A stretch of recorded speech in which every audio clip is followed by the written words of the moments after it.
Hello there, it's CJ Miller. I'm in my apartment in Shreveport, Louisiana. I have just come in from the art walk. Oh, Shreveport is located across the Red River from beautiful Bossier City, Louisiana. So these art walks, what it is the route changes uh, each time they do one. So that you get to visit different businesses on the route throughout downtown wherever it happens to be in any given month. So it's a little different. And what I like to do is I don't like to go to every one. I like to go to every few art walks, and that way I get a sense of renewal, seeing some new artists or seeing some art that is something that I haven't seen before from artists that are familiar. So, as a matter of fact, one of my favorite pieces of art that I bought, it's in the other room, and it's on a canvas, and it is a close up of an eye, and the subject is of a robotic female, and there's some sort of subtext to it that you can bring to your own. She did it because she liked the design. I took it as a statement, a commentary on the expected role of the female within society to, uh, you know, do your job and be basically compliant in that and not, whatever. But it could be that, we didn't have a conversation. I kind of thought, hey, there could be a feminist take on it, but at the same time, it's just a really kick-ass design. It's a big close-up of an eye. So you actually don't have to be, if there's an piece of art that has any sort of softness to it or something like that, you really can just appreciate the craft and the art of it. You don't necessarily have to subscribe to any sort of uh, feminist message or anything like that. Of course, that's going to change. The context of whatever you look at in an art is going to change wherever your mindset is. Like the backside of this, um, this one is not necessarily by choice reversible, but she did this, and she said that when she did it, she made the design. She said that uh, she didn't like the way that it came out, and so she did it on the other. So this is a wood burn printing that she did the design, the drawing, and then comprised it, did it herself. And you could tell that it's a combination of hand drawn work and machine uh, generated wood burning or etching, as the case may be. But so that's on the back side. So, if I get bored of looking at that one design, I can flip it over. I particularly got it for this one, but the fact that there's kind of like a little bonus on the back, that's kind of cool too. I mean, it's whatever. And it's kind of a soft design, whereas this one feels like kind of a stronger design. So it's almost like, for me, uh, a coupling of sorts or whatever.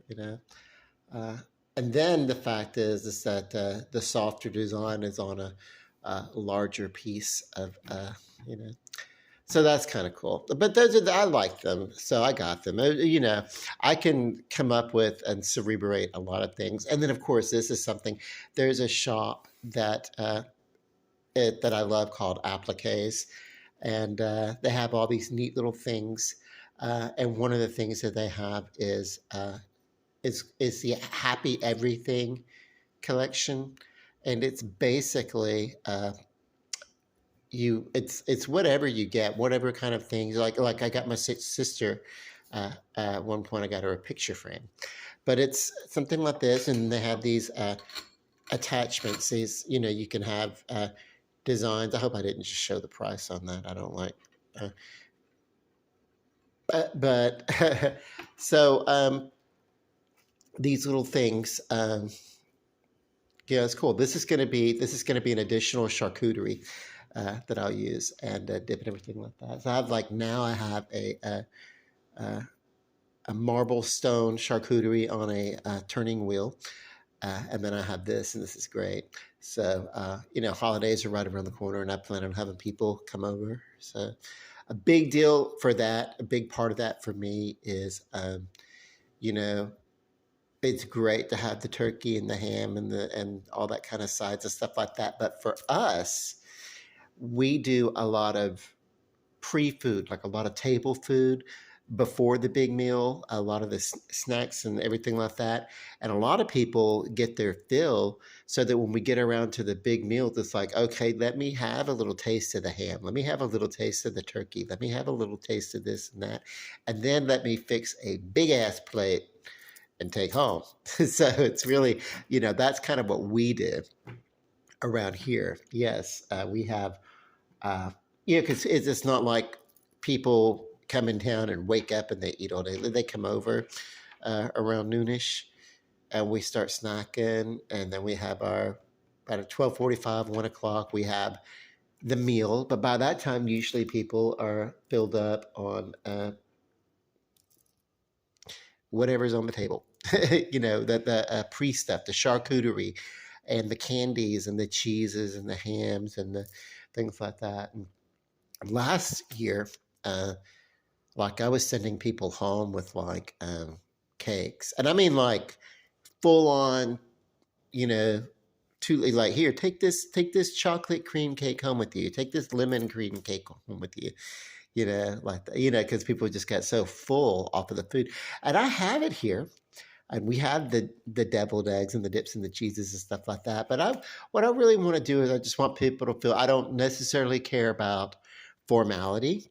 I have a couple of tables we sit around and everything we want to and everything, but I really care more about the fellowship, and I don't mind people sitting around on the couches or anything like that. So it's not a hear them. Let's pass, the talking stick around the table, and each one of us express something that we're thankful for. Instead of hearing about what people are thankful for, I would rather give people a reason to be thankful in the first place, and that is hopefully some hospitality and some good food. And that's what I hope people take away from on Thanksgiving. And then, of course, uh, Christmas is a mellow thing too. I do a meal on Christmas too. And what I appreciated about it is I didn't always get a chance to do that because I had a small apartment, and before I had a small apartment, before then I subletted, rooms and parts of other people's houses and stuff like that. So it was never really, I was hardly ever really able to just cook up a meal and invite people over and say, oh, by the way, I'm having a gathering, and there will be food and there will be music and there will be soft lighting and, conversation and fun, uh, and yeah, I missed that most of all when I was not really uh, in a place that could accommodate that. Now I've got an apartment, and I can clearly in the front room I can sit about comfortably about 20 people. So that's a good size gathering. Uh, you know, really I could with a little bit of a adjustment I could. Uh, do about 30 in the apartment, if I opened up the rest of the rooms and you let people wander around and gather in groups where they want to and stuff like that. But whatever, I try to do low key gatherings though. Like I don't mind music, but I and loud, but I live in an apartment, so it's like let's not annoy the hell out of our neighbors until like 4 in the morning, because I've actually had neighbors since I've been here do that. They don't do it so much anymore, but at first the people downstairs, they were just like, oh my god, what do y'all do, open a damn nightclub down there? But anyway, no, it's that's subsided, that's tamed now. uh, anyway, yeah, so uh, And I don't even mind. This was obviously something that was either on this piece of wood that she was working with, or maybe it got on there. If she works on a few different, I don't know. But I don't mind it so much because things like that, little splashes of paint here and there, or the slight imperfection in any sort of like handworked or combination hand and manufactured design of an artwork kind of lets you know, hey, you're looking at something that is, conceived and created by, and wouldn't it be funny? Wouldn't it be funny if these were like put together and ordered from online, uh, but for like a couple of bucks and then resold for the for the amount that they were resold at, which by the way is not as much as you might think. But no, it's she's down at this art walk. I know, I've seen her. Uh,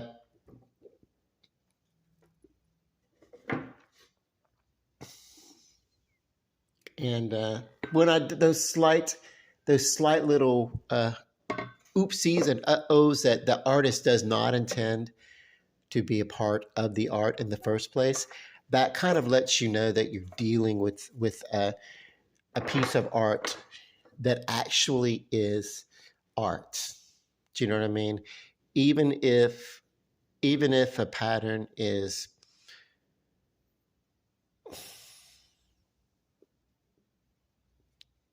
drawn out like these are, and then given to a printer, and then that printer is reenacted by wood burning and etching. Uh, I, then I think that's cool. I think that's cool.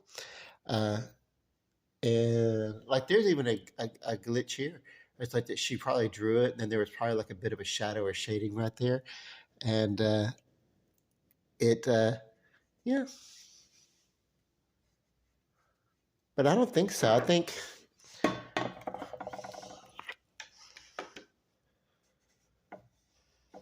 that doesn't feel like a burning. That feels like almost like a piece of the wood, a coloring within the wood. How curious that it would be. Maybe it was just a bit, I don't know. I do not know her process. I will have to, when I see her again, work about it. But I love this. I love this. It's cool. Now, there's different little bits within the wood itself, and that's probably just some of the wood, some coloring in the wood. So this works because some of those natural things within the wood, I know that she said that she treated these to be resistant for longevity, and could be something to do with that also, a little bit of a wood varnishing or something like that. I don't know, but I don't mind that. I love it. If I get a little bothered by this later on, maybe I'll sand it down, but it'll be there. It's fine. I'm really not too concerned about it. I actually like it. It lets you know that, hey, uh, this was done, someone did it by hand. And I've certainly done some art where my paintbrush has accidentally, like I'm dabbling or doing something painting, and then my paintbrush gets like, oh, where I didn't intend for it to go, and there's a smudge or something that I now have to work into the design. Who was it? I think it's Bob Ross. We've all known that guy or seen him. And when he was doing his acrylic painting, as a matter of fact, the reason why acrylic painting is so popular is probably because of Bob Ross. But the reason why, what I like about what he said is that in art, and I told her that, I was like, when I was assessing this, and she was talking about this piece on the back. Like I said, I'm not particularly into the whole like female image of it, so it probably is not going to be one that I show too often, unless occasion calls for it or something like that. But yeah, I don't really want to. I don't want people coming in thinking, "Oh my God, he's like, you know." Uh, like, but yeah, I just like it. Uh, but the shimmer of it, the the warbling of the sun rays. She said that was created by perhaps a glitch in the burner in the print in the burner printer or whatever that. And when I told her, I said, "You know what I think? I think that it looks intentional. It looks like how you would look at the sun when you look at the sun, and you're not supposed to look at the sun, but if you look up at the sun, uh, there are waves. You know, just like on a hot day, if you look off in the distance on a hot day, uh, the heat warps your line of vision. You know, you can see the heat coming off the pavement, you know, off of the distance, and you can see that kind of stuff in the sky on a really hot day, and the circles inside the sun circles and stuff like that. You know, so it's kind of like, yes, you did not intend for it, but oh my God, does it go to add to that effect? It really does. Plus, you're the even though this is a straight across warbling, it occurs other places also. But aside from that, the optical illusion, even though it's straight across, the optical illusion is that you think that there's a curvature. Your mind wants that to curve and follow the curvature of the orb that is the sun. And so you don't necessarily look at it and think straight across line unless someone points it out and there's a slight optical, and yeah, that's kind of cool. And so I love the fact that this particular piece, even though obviously it's you know feminine in design, it seems to be uh, alive, you know, and in motion. If you look at it, there's a certain motion. Even if I look at it, that it kind of gives the it doesn't look like a glitch in a computer programming. It looks like uh, it looks like motion, and so I like it. And there's subtle stripes along this piece here that I think looks great. Uh, and this does attach by Velcro, so this is, uh, um, you know, dishwasher safe. Uh, and if the Velcro ever wears off, uh, they will still work well. And instead of just sitting on the edge there, you'd sit on the side here. But like I said, the thing about happy everything uh, is that you each season you get a design. You get a Happy Christmas, Happy Thanksgiving, Easter, or something along that line. There's even wedding designs. I was going to get one for a wedding couple, a couple that I was going to go to a wedding for, but I ended up not going to the wedding. Uh, we had a passing in the family, and I didn't feel at the same time, I didn't feel like celebrating at the same time that we were going through that period of bereavement. So I bowed out of the wedding, uh, but that's okay. I'll put them on my list. I'll put this on my list of things to do for like anniversaries and stuff like that. But yeah, I didn't end up buying the gift that I was going to buy, which was going to be something similar to this, but it was going to be with the wedding theme. But I'm almost glad that I didn't, because okay, you had the wedding. It's one time. Uh, the one time that thing is appropriate is at the actual wedding. So the other themes would be what's more appropriate, you know. So they have them that say happy everything, or they can be seasonally specific. if you want to do a full-on collection, or you could do something that's a little more stripped down like this. And also, I love this design because it reminds me of the little peanut butter, the little peanut butter crunches, the little candies. My mother, by the way, hated peanut butter in all of its forms, except for that little peanut butter crunch candy, that uh, little penny candy, crunchy with the little peanut butter inside of it.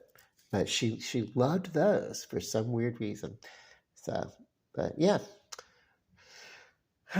these are my acquisitions, and so these I'm thinking about. Okay, what can I do that's going to be okay for the walls? And now I'm thinking of getting a shelf and having these two displayed on the shelf. You know, go like instead of a hanger and everything like that, just get a shelf and have a few things on that shelf. You know, uh, and not weigh it down. You know, in a little clever little way. And then I can move things around on that shelf. I also have some other things that I want to put up. Uh, I don't know. What I'm going to do is I'm going to end up, like I said, collecting the things that I want to collect. And then what I'll probably do is I'll probably have a group of people come over and help me find uh, some feng shui for the decor that I want the apartment to have, especially in the front. Okay. Well, I love you guys. Peace. And good night. Oh, by the way, if you are local, you come through and you see us and there's an art walk going on, just remember you will find something that will fit your budget. If I can do it, anybody can, because like I said, I'm not, uh, I just don't have uh, vast amounts of money at my disposal. So, yeah. Okay. Peace. Bye.